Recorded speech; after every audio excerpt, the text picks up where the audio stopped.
The incident of the martyrdom was such that the Warsano Sahib was inside the mission house.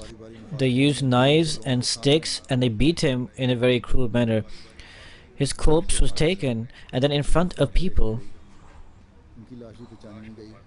they kept on beating the corpse. The police kept watching all of this and observed this. The corpse could not be recognized. In fact, another khadim, he mistakenly thought it was somebody else.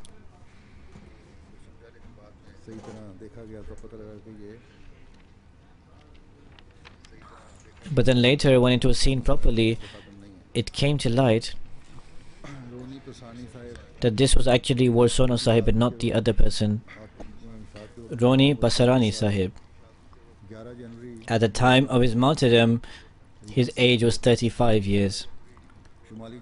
He took the Pledge of Allegiance, the Bayat, at 11 January 2008. He had only been an Ahmadi for 2 years. He lived in North Jakarta. Apart from his wife, he had 2 children, that is daughters of 5 and 6. Before he took the Pledge of Allegiance, he was a very bad person. In fact, he did many bad things.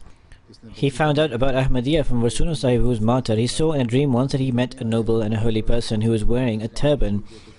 So one day, he went to meet Warsono Sahib in his house and he saw on the picture on the wall the promised Messiah ﷺ, and he said, I saw him in a dream, and this is how he came closer to Ahmadiyyas, and he researched and studied more into Ahmadiyya.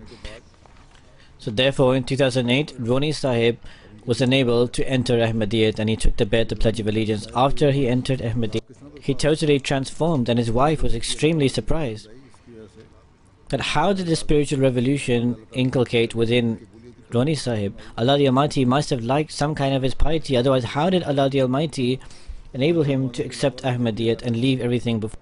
He left all vices and also was able to attain martyrdom. Apart from 5 daily prayers, he also performed the Tahajjud prayers. He would read Jamaat books with great interest and he would contribute to Janda regularly. He was very courageous and bold. In these 2 years he was Ahmadi, he carried out a lot of tabligh, and as a result of this tabligh he attained many bayats.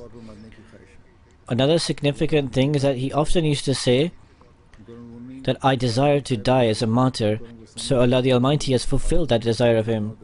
Mukarram Roni Pasarani Sahib's martyrdom was like Warsono Sahib. The opponents also beat him with knives and other weapons, and they dragged his body outside and they disgraced his body similarly. And then he was also mutilated. So he says these are those people who Allah the Almighty has given the glad tidings of paradise.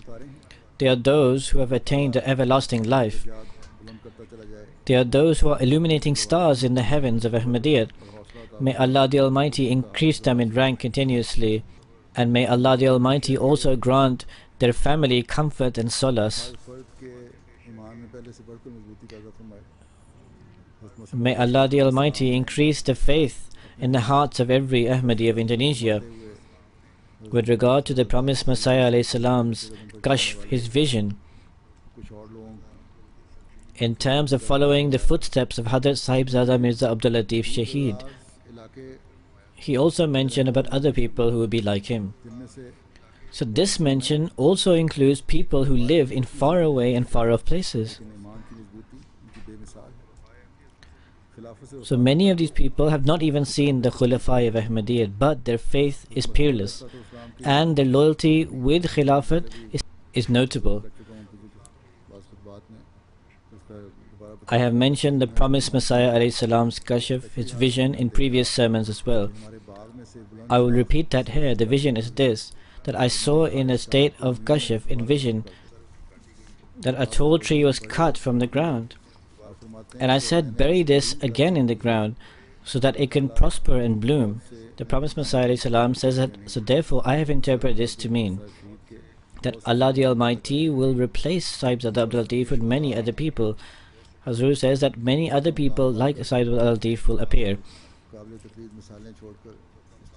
So these martyrs, attaining their rank and status and leaving examples worthy of being followed, having departed this world, they have submitted themselves before Almighty Allah.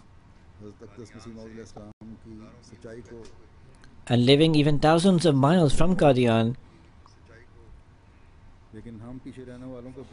They are those who have proven the truthfulness of the promised Messiah ﷺ, but those who have been left behind. We must always assess our spiritual state and condition. After every martyrdom, we must pledge that because of this cruelty and wrongdoing, not only will we not let our faith go to waste, but in fact we will ensure that it strengthens, and we will make efforts to this effect, inshallah, God willing.